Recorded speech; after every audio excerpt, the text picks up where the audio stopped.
Emmanuel Macron a fait un discours attendu au Mureaux, une banlieue difficile des Yvelines. Parmi ses déclarations, certaines font grincer des dents comme, je cite, « Nous sommes un pays qui a un passé colonial avec des problèmes qui ne sont pas réglés. C'est une action que nous devons mener tous ensemble et qui va durer des années. » Ou encore, il faut enseigner davantage la langue arabe à l'école ou dans un périscolaire que nous maîtrisons. Discours des Mureaux. Emmanuel Macron joue-t-il le jeu des séparatistes? Et pour le moment, c'était 87, vous êtes passé à 88% à dire oui. Avec nous pour en débattre, Thierry Falconet, maire de Chenôve, c'est dans la banlieue de Dijon, et président de l'association des maires villes et banlieues. Bonjour. Bonjour. Bienvenue sur Sud Radio, et François Cros, directeur du pôle politique de l'IFOP. Bonjour. Bonjour. Bienvenue sur Sud Radio. On va commencer avec vous, monsieur le maire. Est-ce que parler de la colonisation et de l'enseignement de la langue arabe, est-ce que c'est pas quelque part alimenter les séparatismes ?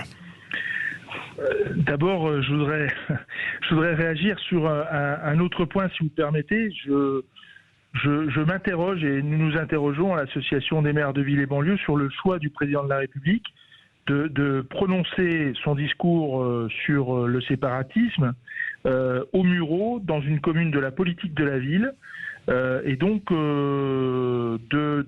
d'amalgamer d'une certaine manière, de confondre quartier politique de la ville, commune populaire, avec séparatisme, et donc avec risque de dérive républicaine. Donc déjà, c'était un premier signe qui n'était pas pour nous un signe totalement positif, pour employer un euphémisme.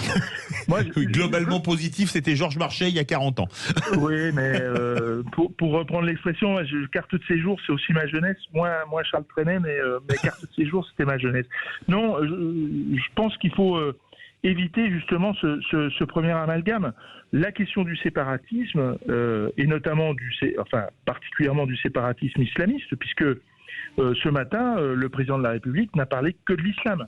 On était parti d'une loi qui était d'une loi sur les séparatismes, et en fait on est sur une loi sur le séparatisme islamiste. Donc voilà, il y a toute une série d'interrogations qui sont les nôtres sur cette question. La question de l'enseignement, de la langue arabe, d'une maîtrise plus forte des choses par l'État.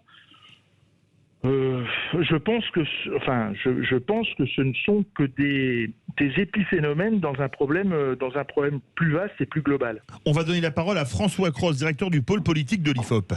Oui, alors, pour rebondir sur ce que disait l'intervenant avant, le terme de séparatisme, voilà, le terme de séparatisme, il était là pour un peu cacher le terme plus polémique de communautarisme musulman. Hein. Donc, même si à un temps, il a été mis avec un S, personne n'était dupe et tout le monde savait qu'in fine, ce séparatisme, il visait essentiellement l'islam radical. Et l'islam radical, on le trouve rarement au fin fond de la Creuse ou dans le 16e arrondissement. C'est bien dans les banlieues populaires, ghettoisées, appauvries, à forte concentration de personnes d'origine immigrée, qu'on retrouve les phénomènes de radicalisation, de séparatisme, entre guillemets, tel que ça a été présenté depuis quelques mois. Nous, on avait fait des enquêtes où on voyait bien que la priorité des Français dans cette lutte contre les séparatismes, pour eux, c'était avant tout le séparatisme islamique. D'ailleurs, même Marlène Schiappa, quand on lui avait parlé du séparatisme corse, qui est sans doute un terme d'ailleurs plus adapté, hein, elle avait dit il faut laisser les Corses tranquilles. Donc, pour le gouvernement comme pour l'opinion, il n'y avait bien que l'islam qui était visé derrière cette loi. Fawzi Lelouch, vous êtes responsable associatif à Sevran. Est-ce qu'il y a un séparatisme dans ces banlieues ? Je dirais que non. Je pense que dans ces quartiers, il y a un vrai travail qui a été fait par toutes les associations présentes, qui ont pris le relais de l'État, qui n'a pas fait le travail. Beaucoup d'élus, liés à la politique de la ville, tout ça, ça n'a pas apporté des bonnes solutions.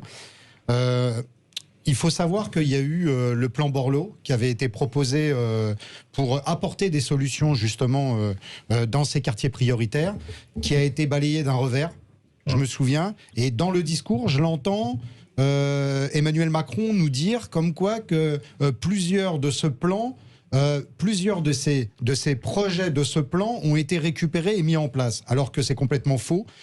Moi, pour être dirigeant associatif, pour avoir créé plusieurs structures culturelles, éducatives, essayer d'apporter des solutions sur l'emploi, monter des médiathèques, monter des salles informatiques pour progresser, parce que tout passe par l'informatique aujourd'hui, essayer d'apporter des solutions pour les habitants, pour les jeunes en difficulté, pour les moins jeunes aussi qui ont des problèmes pour avancer dans la vie, se construire ou quoi.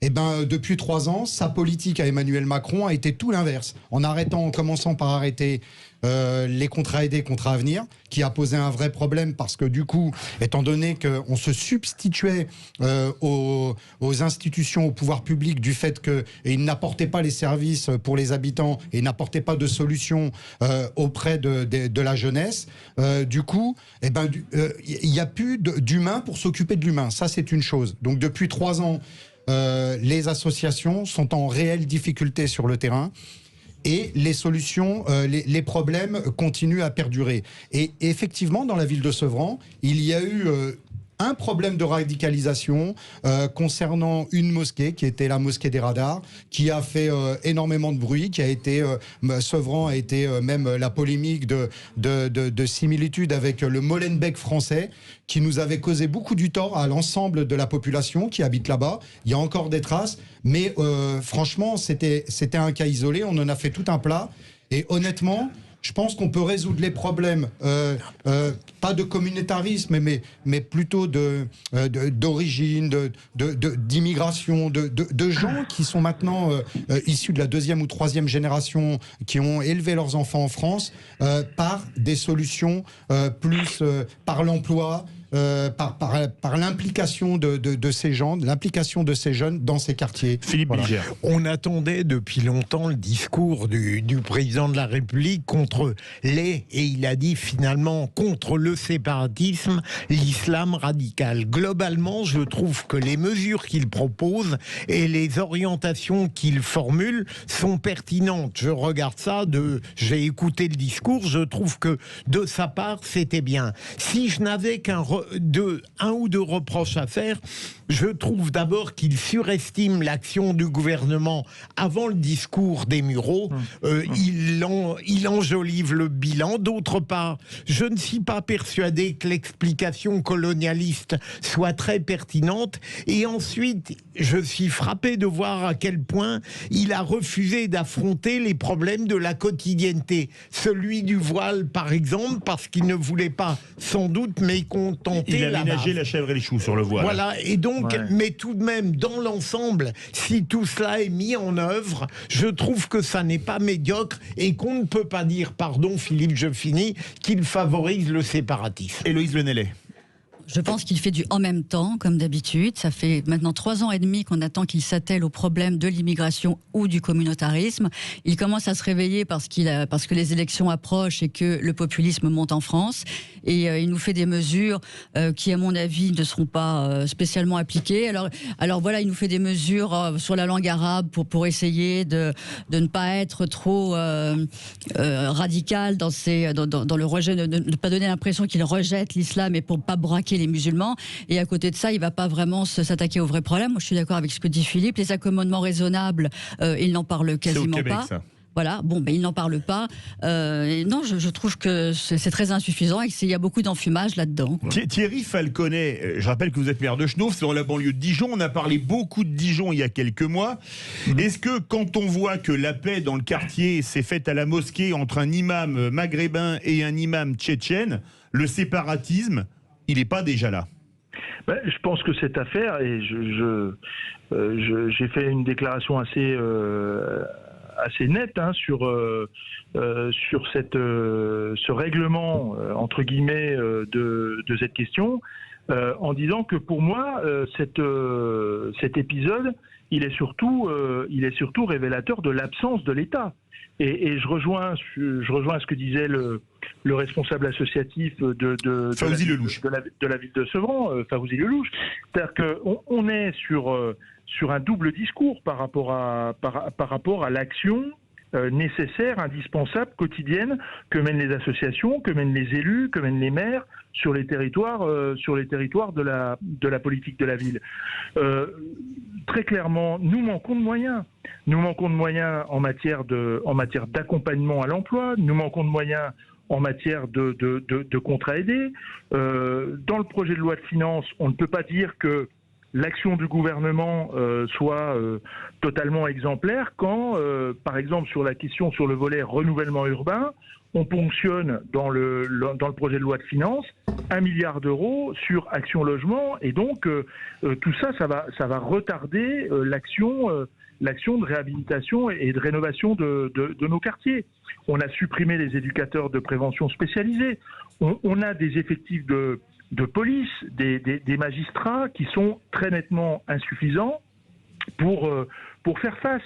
L'action du renseignement territorial, parce si on parle d'islamisme politique, et si on parle de lutte contre cet islamisme politique, le renseignement territorial sur le terrain manque cruellement de moyens.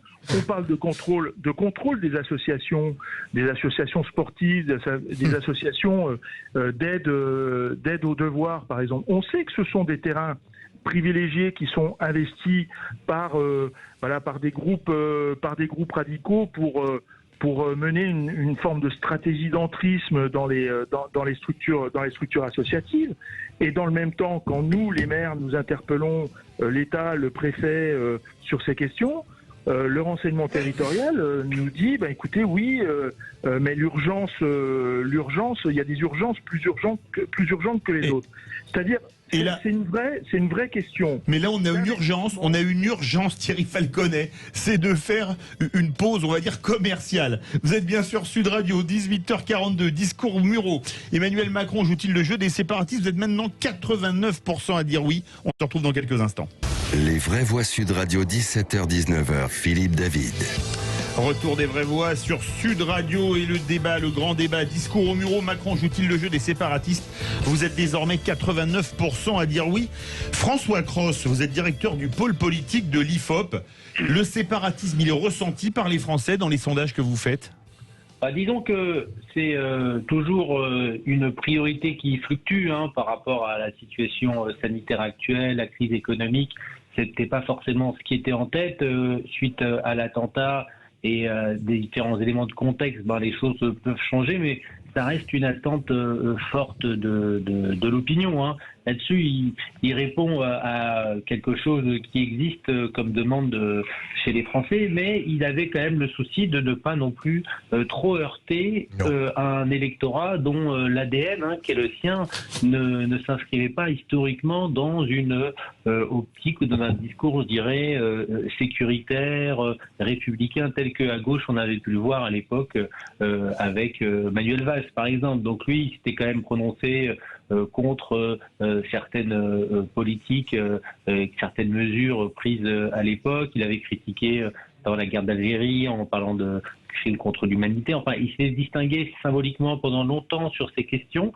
Et puis aujourd'hui, il adopte un discours et des mesures qui sont finalement peut-être... C'est vrai, vous savez pas, comme lui disait Héloïse Lenellet, le en même temps, dans toute sa quintessence, c'est... Allô ? Oui, François, c'est pas le en même temps dans toute sa quintessence? Alors oui, c'est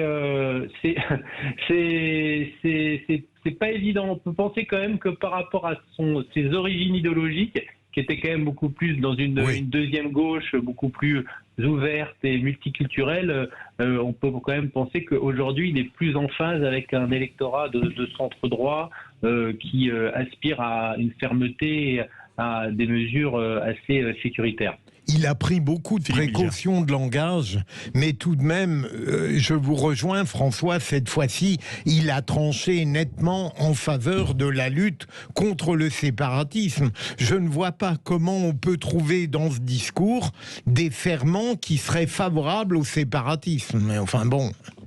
Qu'est-ce que vous en pensez, Fawzi Lelouch?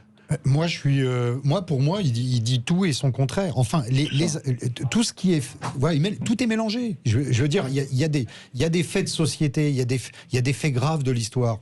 on peut pas comme ça faire un tchatchouka, je dirais, mélanger tout ça et pour à la fin résoudre le problème des banlieues, par exemple. Voilà. Pour moi, c'est un discours à la fois qui va plus dans les voies de 2022 politique et en termes de résonance, il peut heurter. Les gens ne peuvent pas forcément comprendre son langage parce qu'il mélange tout. Et surtout, c'est des sujets graves et il n'apporte pas des solutions aux attentes dans les quartiers prioritaires, dans des villes de banlieue où vraiment il nécessiterait vraiment d'y avoir de vraies réponses. Merci beaucoup à tous. Merci à Thierry Falconet, maire de Chenôve et président de l'association des maires villes des banlieues. Merci beaucoup François Cros, directeur du pôle politique de l'IFOP. Verdict sur Twitter, eh bien vous êtes 89% à dire qu'au Mureau, Emmanuel Macron a joué le jeu des séparatistes.